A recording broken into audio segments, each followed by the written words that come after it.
Ils font partie des tunnels présents à Bruxelles. Le tunnel Léopold II est le plus récent. Il accueille quelques 80 000 véhicules quotidiennement depuis 30 ans. Il sert principalement aux automobilistes venant de la E40 et de la E19 à entrer dans le centre-ville de Bruxelles. Le tunnel Stéphanie est, lui, encore plus ancien puisqu'il est en service depuis 1957. Avec ses 450 mètres de long, il permet de circuler dans le centre de Bruxelles, autour du quartier Louise. En cas de fermeture de ces deux tunnels, il faudra trouver des alternatives. Tout ce qui avait été implémenté comme un piétonnier, la place Madou, la place Rogier, c'était à partir du moment où on avait une petite ceinture à 100% opérationnelle. Ce n'est plus le cas, ça va l'être de moins en moins. Donc il y a des remises en question sur un boulevard en SPAC par exemple.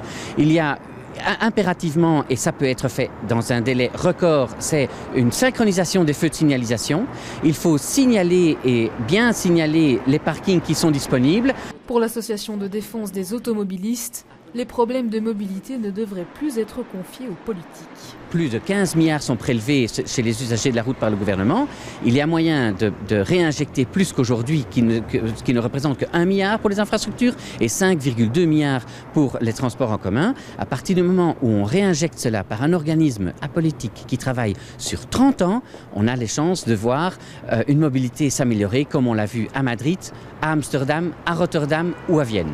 En attendant les décisions de maintien de la circulation dans les différents tunnels bruxellois, les automobilistes n'auront qu'une seule alternative, se débrouiller comme ils peuvent.